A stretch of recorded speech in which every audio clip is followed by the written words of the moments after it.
성경 말씀 보겠습니다. 에스겔 11장 1절부터 13절 말씀까지 보도록 하겠습니다.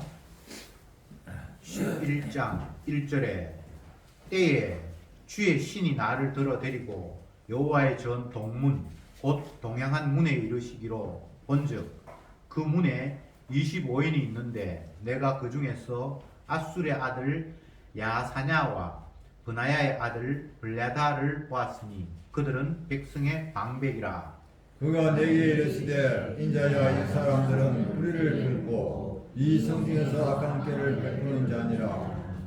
그들의 말이 집 건축할 때가 가깝지 아니하였은즉 이 성읍은 가마가 되고 우리는 고기가 된다 하나니. 그러므로 인자야, 너는 그들을 쳐서 예언하고 예언할지니라.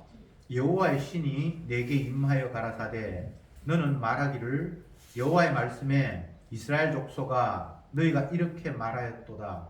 너희 마음에서 일어나는 것을 내가 다 아노라. 너희가 이 성읍에서 많이 살육하여 그 시체로 거리에 태우도다. 그러므로 나 주 여호와가 말하노라. 이 성읍 중에서 너희가 사륙한 시체는 그 고기요 이 성읍은 그 가마려니와 너희는 그 가운데서 끌려 나오리라. 나 주 여호와가 말하노라. 너희가 칼을 들고 하니 내가 칼로 너희에게 임하게 하고 너희를 그 성읍 가운데서 끌어내어 타국인의 손에 붙여 너희에게 벌을 내리리니 너희가 칼에 떨어질 것이라. 내가 이스라엘 백성에서 너희를 분문하리니 너희가 나를 여호와인 줄 알리라.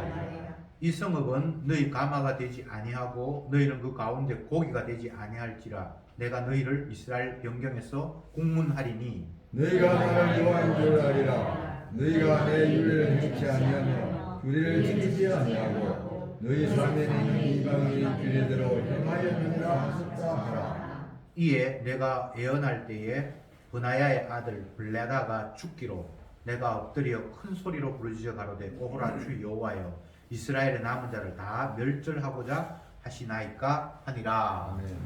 아멘. 지난주의 본문에서는 성전 안의 모습을 보았는데 인간은 없고 하나님과 천사만 있어서 천사가 하나님의 명령에 의해서 불을 받아서 예루살렘 성에 불을 던지는 그런 내용을 보았습니다. 오늘은 다시 성전을 봤는데 지난주에 본 성전과는 다른 또 인간들이 섬기고 제사하는 그런 건물 성전을 보았는데 그게 또 25인들이 있어서 하나님의 뜻을 거스리는 내용들이 있고 하나님께서 그들의 말이 거짓말이라고 다시 정정해서 내 뜻은 이것이다 라고 말씀하시는 내용, 그게 오늘 저들이 읽은 본문의 내용입니다. 1절에 때에 주의 신이 나를 들어 데리고 여호와의 전 동문으로 갔다 이렇게 말씀을 하고 있죠. 지금 에스겔은 예루살렘 성전에 있는 사람이 아니고 저 멀리 1300km 떨어져 있는 바벨론에 지금 포로 잡혀가 있잖아요. 근데 하나님이 그를 신으로 들어서 예루살렘에 있는 성전의 모습을 보여주고 있잖아요. 지금 현재 이 계시를 받을 때에는 이스라엘이 완전히 멸망하지 않았습니다. 많은 사람이 포로 잡혀갔지만 아직 이스라엘이라는 나라가 지탱되고 있고 성전이 있어요. 이 에스겔은 1차로 포로로 끌려와서 남의 나라에 지금 있지만 아직 이스라엘이 완전히 멸망하지 않은 때에 하나님께서 주의 신으로 그를 이끌어서 성전에 지금 어떤 풍경인가를 보여준단 말이죠. 근데 그 성전 안에 있는 풍경들이 정말 개판이고 우상 숭배하고 그런 걸 앞에서 쫙 봤잖아요. 오늘도 하나님께서 그런 장면 가운데 하나를 보여주시는데 주의 신이 임해서 그를 끌고 데리고 갔다. 이런 표현들은 우리가 쉽게 생각하면 하나님께서 기적적인 능력을 통해서 그들을 바벨론에 있는 그를 저 멀리 예루살렘 성전까지 데리고 갔구나. 뭐 하나님께서 하실 수 있겠지. 이제 그렇게만 받아들이지 말고 다른 식으로 생각해 봅시다. 신약 성경에서는 너희가 성령이 아니고는 누구든지 예수님을 주라고 시인하거나 알아볼 수 없다 라고 이렇게 얘기했죠.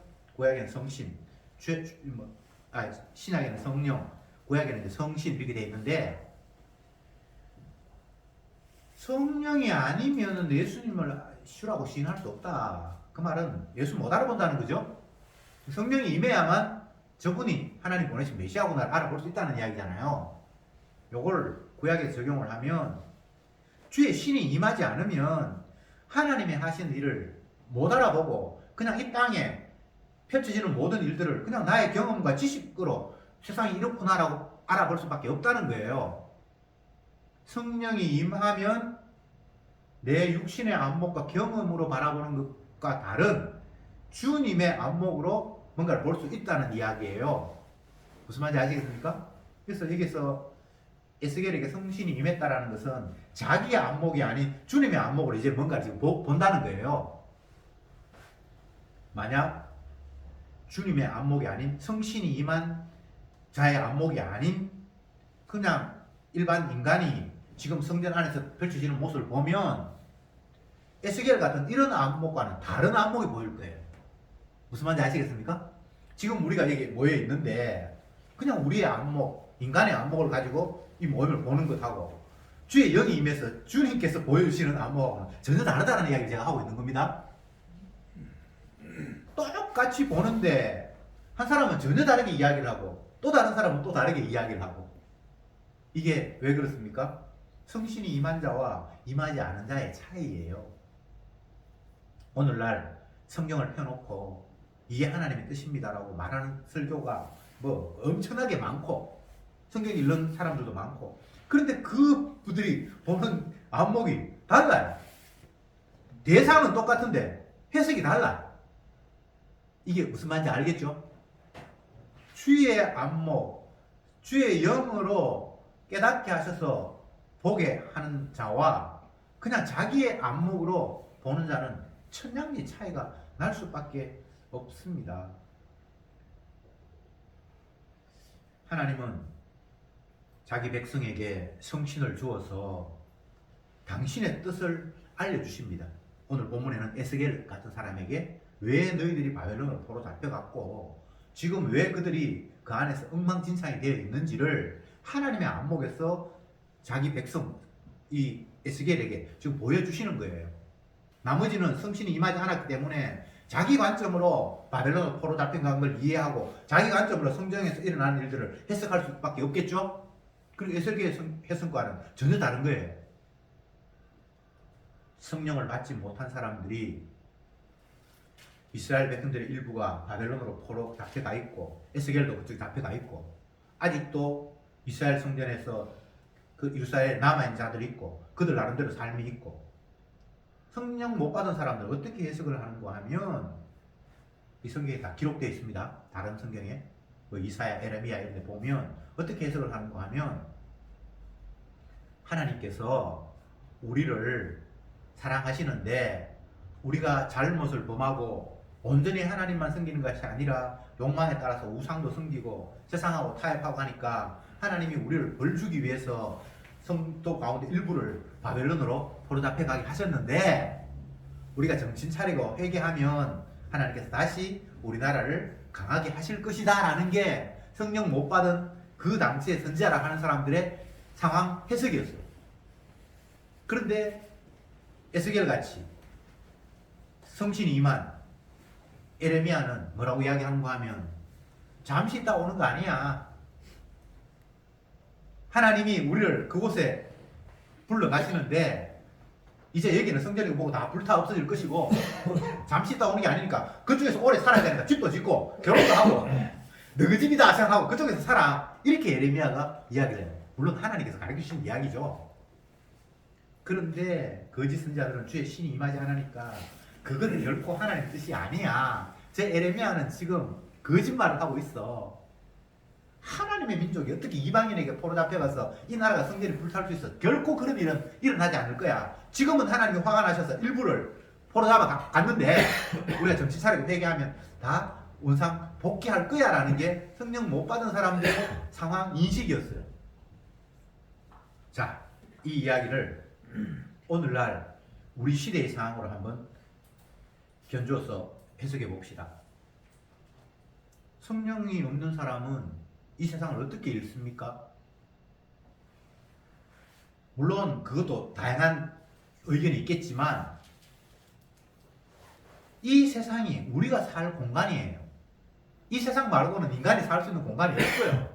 어떤 사람은 우주 말고 그냥 지구 말고 저 어디 다른 행성에 살 곳이 있을까 싶어서 뭐 로켓도 보내고 이게 사람도 탐사도 보내고 달에도 보내고 화성도 보내고 하는데 결국 해봐야 그게 우주 아니잖아요.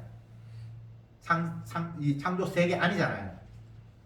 어쨌건 우리는 이 눈에 보이는 이 공간에서 살아야 된다고 생각을 하고 사는데 어떻게 하면 좀 더 행복하게 편안하게 살아갈까를 끝없이 연구하고 그런데 인간들은 그동안에 살아왔던 경험치가 쌓여서 후퇴하지는 않을 것이고 조금이라도 더 진보된 사상으로 살기 좋은 쪽으로 나아갈 것이다라는 생각을 대부분이 하고 있죠. 어제 신문을 보는데 카이스트의 어떤 그 화학 교수가 샴푸를 새로 개발했는데 그게 이제 대박이 났다고 그렇게 해요. 그래서 제가 그 상호를 보니까 우리 집에도 사놨더라고요. 그게 뭔가 하면 머리가 나이 들면 점점 더 모발이 약해지는데 그걸로 이렇게 샴푸를 하면 모발에 힘도 생기고 또 약간 머리카락도 나고 뭐 그렇게 이제 그런 걸로 알려졌어요. 그래서 그게 이제 막 대박이 났대요. 제가 머리카락이 점점 약해지고 빠지니까 우리 사람들이 그걸 어떻게 구입해가지고 우리 집에 갖다 놨는데 그 사람이 그전에는 뭘 개발했는가 하면 샴푸를 감으면 하얀 머리가 점점 까맣게 되는 그걸 또 개발했어요. 그 사람이 대단한 사람이에요. 어쨌든 제가 지금 드리고 싶은 말씀은 인간은 그동안 쌓아왔던 경험치, 지식이든 경험이든 이것들이 많으니까 점점 더 그게 쌓아지면 마이너스 되는 것이 아니라 점점 더 진보할 거라는 그런 생각을 누구나 다 갖는 거예요. 그래서 옛날 2000년 전, 3000년 전의 삶보다는 지금 훨씬 우리가 살기 좋아졌다라는 생각을 하는 거예요. 그러면 오늘보다 내일은 더 조금이라도 나아질 거고 10년 후, 20년 후는 더 나아질 거고 지금은 치매에 걸려서 치료도 못하고 막 침 흘리고 엉뚱한 짓 하는데 아들도 못 알아보는데 이제 또 치매약이 개발되면 치매도 없어질 것이고 계속해서 이렇게 점점 더 나아질 것을 바라보는 게 성령 못 받은 사람들의 세상을 잃는 안목이에요. 맞죠? 그런데 성경에서 사도들이 하는 이야기는 세상 끝났다. 언제 주님께서 불로 싸지를 걸릴지 모르겠는데 주님의 때가 되면 이 세상 전체는 다 불로 태워져야 되고 주님은 이 세상 말고 자기가 마련하신 새하늘과 새 땅을 준비하셨다. 이게 성령 받은 사람의 안목이에요.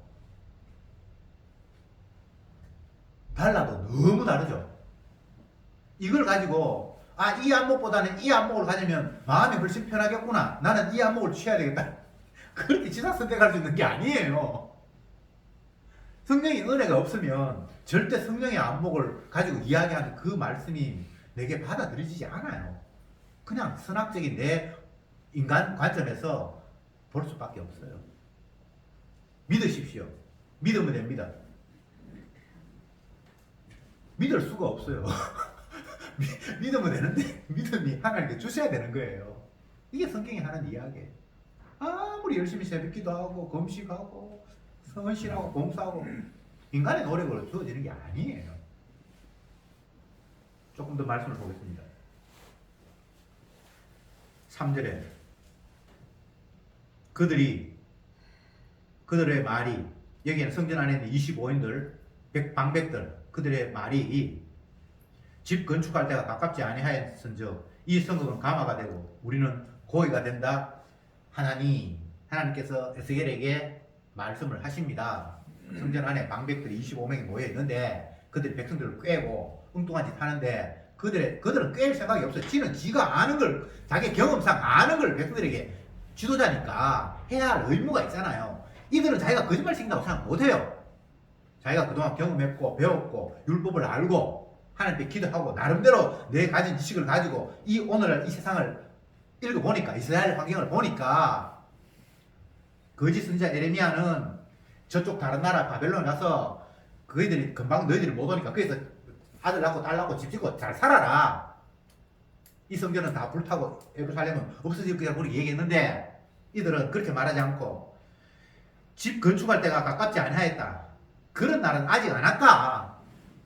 그러면서 이 성읍은 가마가 되고 우리는 고기가 된다. 이 말은 예루살렘 성이 두꺼운 쇠가 되어서 쇠가마처럼 되어 있고 우리는 그 안에 있는 놓여 있는 고기처럼 안전하다는 거예요. 이 이야기가 나중에 되면 하나님께서 이스라엘 백성들을 불 떼가지고 다 태운다는 이야기로 다르게 해석을 하는데 지금 이 이야기는 그런 게 아니고 가마 이스라엘이고 그 안에 우리가 놓여 있으니까 그 가마 쇠는 단단해서 외부에 침략해와도 그 안에 있는 우리는 안전하다는 식으로 지금 이야기를 하고 있는 거예요. 나중에 하나님 그거 완전히 뒤집습니다.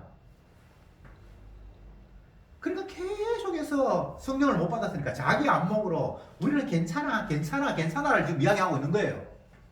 지금 이미 포로 잡혀가지고 끌려가고 있고 나라가 지금 거의 다 쓰러져 가고 있는데도 불구하고 괜찮아 정신만 차리면 돼. 하나님 회개하면 될 거야 라는 이런 이야기를 계속해서 하는 거예요. 근데 성령 받은 사람의 안목은 그게 아니잖아요. 참 답답해요. 왜? 아닌데 자꾸만 다른 이야기를 하니까. 그런데 성령 받은 사람은 지극히 소수고 성령 못 받은 사람이 대부분이니까 누구의 말이 더 힘이 있습니까? 많은 사람들의 말. 민주주의가 어떻게 굴러갑니까? 여론에 따라서. 다수가 그걸 원하면 그냥 그렇게 따라가는 게 민주주의잖아요. 오늘 우리가 살아가는 세상이 이런 세상이에요. 진리를 따라가는 게 아니고 많은 사람들이 옳다고 생각하면 그것도 그냥 끌려가는 거예요. 이런 세상은 주님이 마지막 심판할 때까지 변하지 않을 거예요. 다수가 참이에요. 아무리 한 사람이 이게 아닙니다라고 이야기하고 그게 참이라 할지라도 다수가 그게 아니다 하면 그냥 아닌 게 진리예요. 그러니 성령 받은 사람 혼자만 독특하게 엉뚱한 소리, 그것도 정반대 소리를 하고 있으니까 핍박 안 받을 수가 없죠. 그리고 선자가 이야기해봐야 말이 시도 맥히지 않습니다.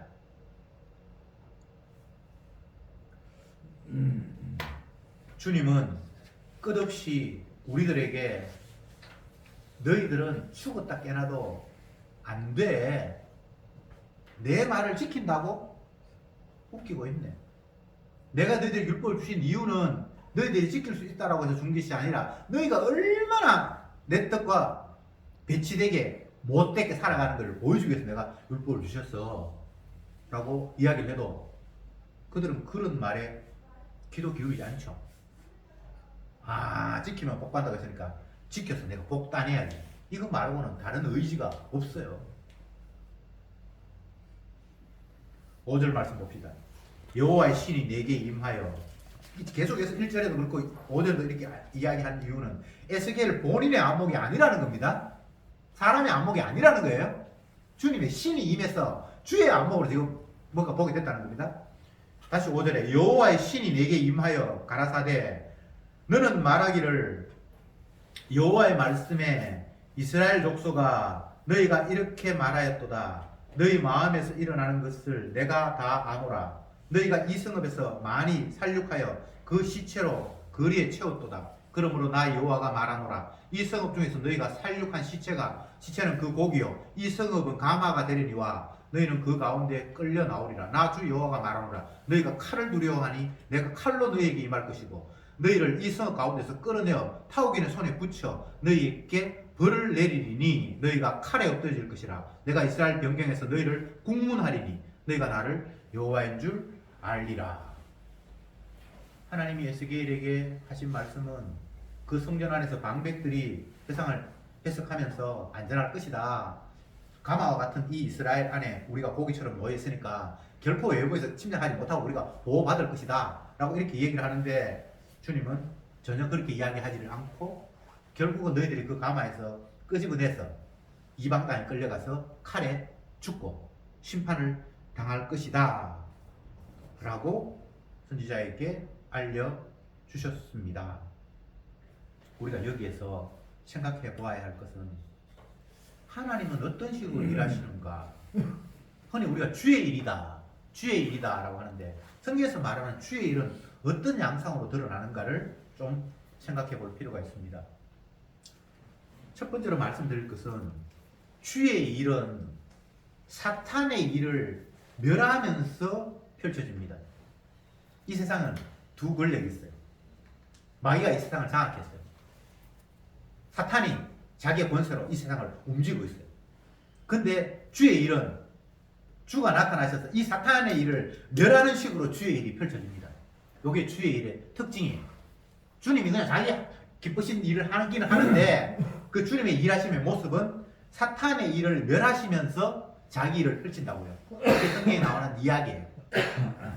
반드시 기억하십시오. 주의 일은 사탄의 일을 멸하면서 여자의 우선과 뱀의 우선이 싸우는데 뱀의 우선은 여자의 우선의 발꿈치를 상하게 하고 여자의 우선은 뱀의 머리를 친다 이렇게 창세기 돼 있잖아요. 세상이 돌아가는 모습이. 그래서 주님이 일하신다라고 이야기할 때는 반드시 사탄의 일을 멸할 머리를 치면서 일이 나온다고요. 그게 우리가 첫 번째 깨달아야 될 일입니다.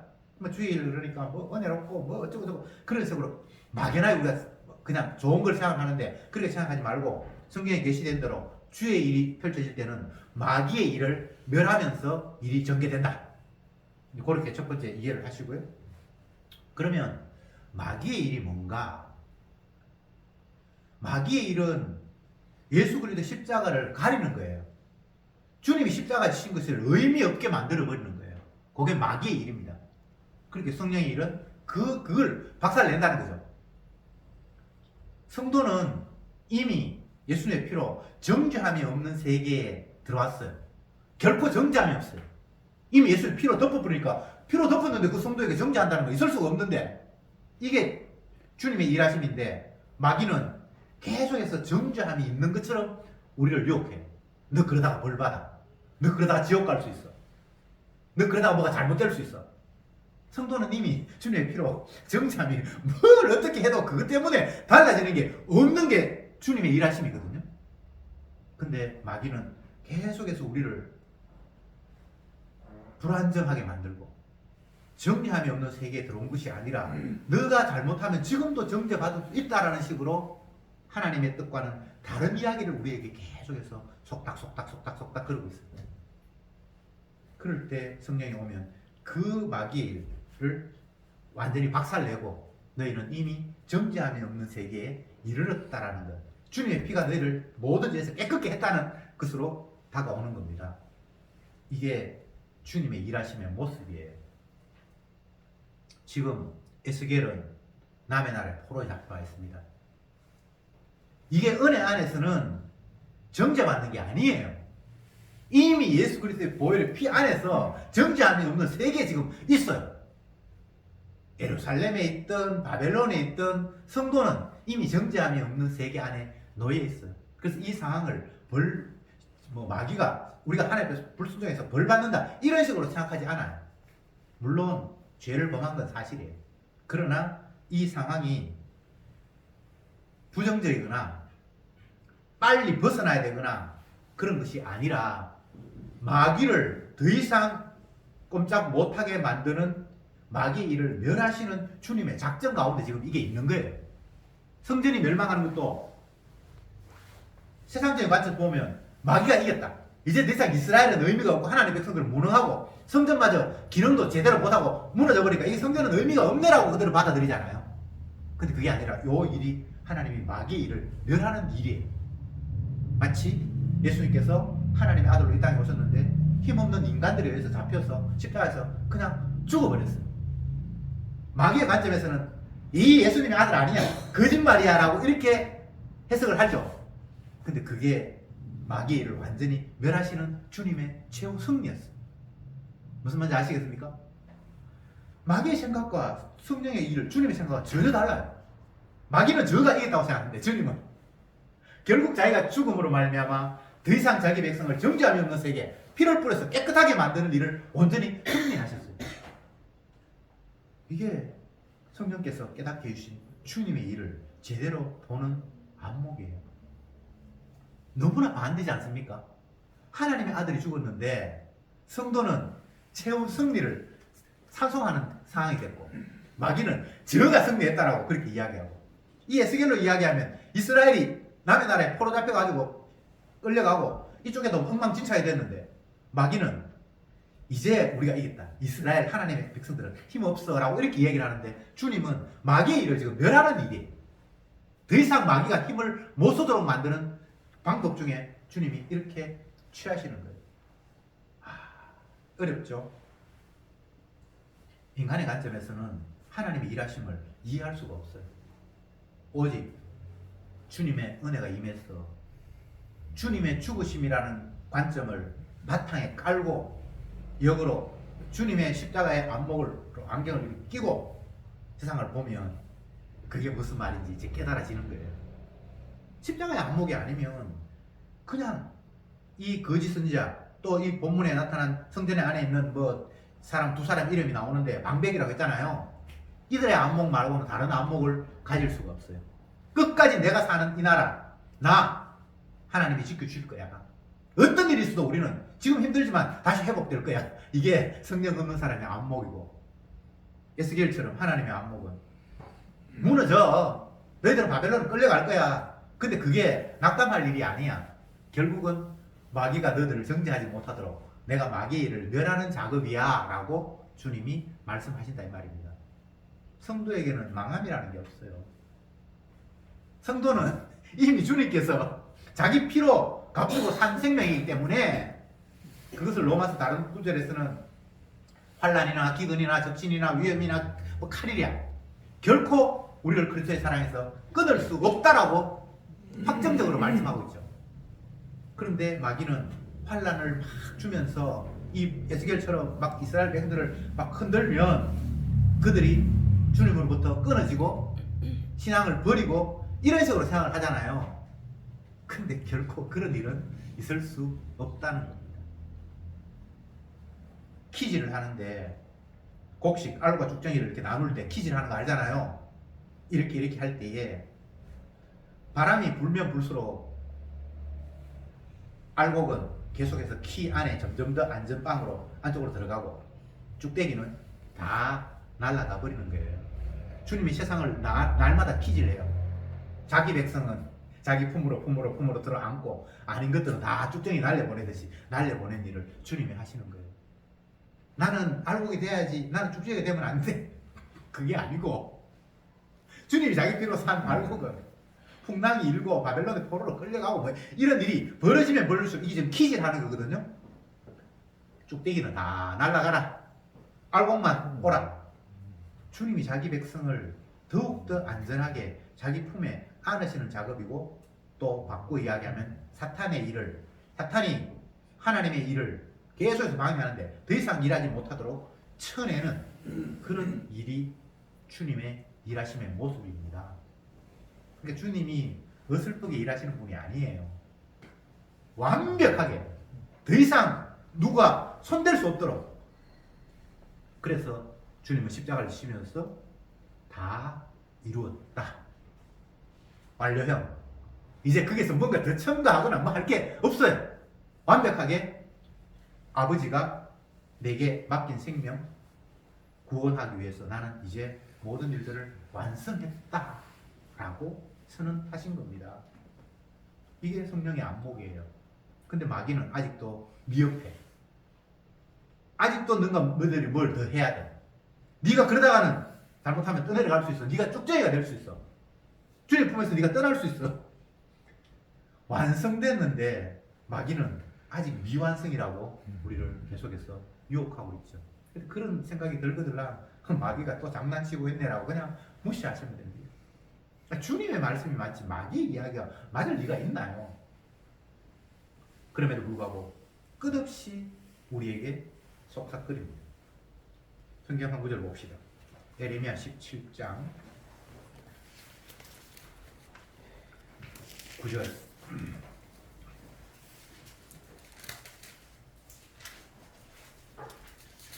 같이 한번 읽어볼까요?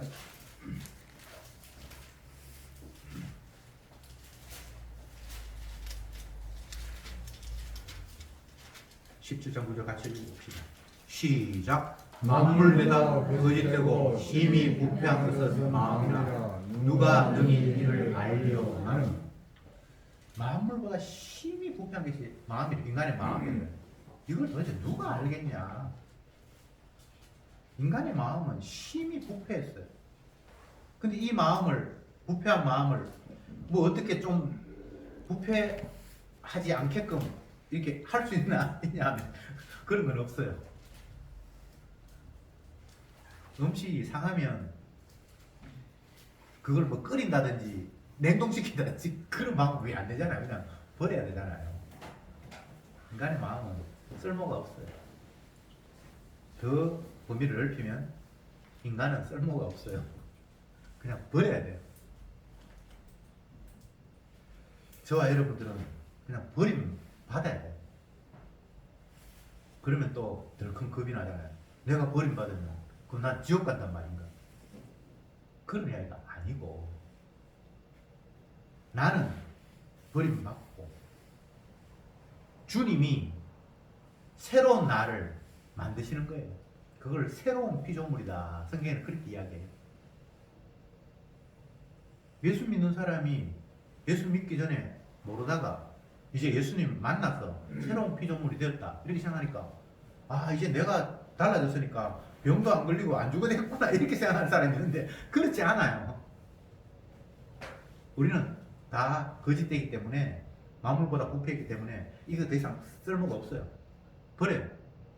근데 여러분들은 지금도 버림에 놓여 있기 때문에 하루하루 더 흙으로 지금 돌아가는 과정 속에 놓여 있잖아요. 너무나 이건 자연스러운 이상한 게 아니에요. 아 예수 믿는데도 병 걸리나? 하나님의 아들도 죽었어요. 왜? 우리의 육을 대변하는 몸으로 오셨기 때문에. 이게 예수 죽어야 되는 우리가 당연히 죽어야 되는 게 너무나 당연해요. 예수 믿는 사람은 하나님의 아들이 죽어버렸는데 이 땅에 오셔서 육이라는 이유로 우리가 안 죽는다라는 건 새롭다라는 건 이해할 수 없는 거고요. 우리는 다 부패해서 주님이 버리십니다. 이거 어디 쓸데가 없어요. 상한 음식이라서 이거 뭐 끓이도 안 되고 다른 걸 뭐 첨가해도 안 되고 썩은 거는 어떻게 버려야지. 그게 주님의 말씀이에요. 저와 여러분들은 썩었기 때문에 버린다고 말씀하셨어요. 단 주님께서 자기 택한 백성이 있어서 그들은 새로운 피조물로 만드세요. 이거는 우리가 어떻게 손댈 수 있는 부분이 아니에요. 그래서 죽는 거는 죽고 또 새로운 피조물은 주님 나라에 이미 앉혔느니라. 그렇게 주님께서 말씀을 하시는 거예요. 그런데 오늘 본문에서 보면 에스겔이 그들이 이스라엘 백성들이 끌려가서 바벨론에 국문을 당하고 죽임을 당할 것이다. 그렇게 이야기를 하니까 에스겔 13장에서 이렇게 이야기합니다. 이에 내가 예언할 때에 브나야의 아들 블랴다가 죽기로 내가 엎드려 큰 소리로 부르짖어 가로되 오라 주 여호와여 이스라엘의 남은 자를 다 멸절하고자 하시나이까 하니라. 그러니까 에스겔 입장에서 너무 두려운 거예요. 야 주님이 그러면 이 나라를 다 그냥 없애버린다는 말인가? 왜 이런 이야기를 성경에 기록하고 있습니까? 하나님의 은혜를 받았는데 주의 계시로 주님이 하실 일을 다 목격을 했는데 다시 인간적으로 돌아와서 주님의 하는 일을 생각해 보니까 진짜 하나님 우리나라를 다 멸망시키면 어떡하지? 이렇게 얘기 지금 있는 거예요. 그래도 우리는 포로 잡혀갔지만 성전마저 살아남아 있어야 다시 뭔가 희망이 있을 텐데. 앞 시간에 이순신 장군 이야기했습니다만 임진왜란에서 일본이 쳐들어와서 우리 배가 다 부서져도 12척이라도 남아있어야 다시 이길 수 있는 게 될 텐데 이게 인간의 생각이에요. 성전이 이거 마지막 남은 보루가 돼야 된다는 거예요. 주님의 이름이 함께하고 있어 증거니까. 근데 그것마저 다 없어져 버리고 이들이 다 포로 끌려가서 남의 나라에 공문을 당하고 그러면 그럼 주님 지금 어떻게 한단 말입니까? 하나님은 죽은 것을 살리고 없는 것을 잊게 하시는 분인데 인간의 생각은 뭔가 조금이라도 실마리라도 남아 있어야 되지 않습니까? 라는 고백으로 생각으로 이렇게 하나님 앞에 지금 반문을 하고 있는 거예요. 이게 인간입니다. 어쩔 수가 없어요. 그래서 만물보다 심히 부패한 것이 인간이라 그렇게 말씀을 하고 있는 거예요. 사도행전 1장 6절에 보면 제자들이 예수님께서 이제 마지막 때가 되었다라 그러고 하니까 이스라엘의 나라를 회복하실 때가 지금 이때입니까? 이렇게 물어요. 마지막이 됐으면 악한 걸 다 물리치고 하나님 나라가 완전히 서잖아요. 에스겔 다니엘에 의하면 세상 나라는 어디에선가 날아온 어떤 것에 의해서 다 무너지고 마지막 주님의 나라가 생성되잖아요. 세상 나라가 무너지면 이스라엘 천국이 만들어진다고 그렇게 생각해서 이제 마지막 때가 됐다 그러니까 주님 그러면 이 나라 이스라엘이 완전히 천국이 되는 날이 지금입니까? 이렇게 물었단 말이죠. 계속해서 그들은 이 땅을 고집하는 거예요. 새 하늘과 새 땅이 아니라. 에스겔도 그런 생각을 가지고 있는 거죠. 새 하늘과 새 땅을 생각하는 것이 아니라 어쨌든 이곳에서 뭔가 하나님의 뜻이 이루어지고 적과 꿀이 흐르는 가나안 땅이고 주의 이름이 성전이 있고 하니까 성전은 망하면 안 되잖아요 라는 그런 생각을 아직도 갖고 있는 거예요. 이 세상은 다 주님께서 그림자로 만드셨기 때문에 없어지도록 되어 있습니다. 불타도록 되어 있어요.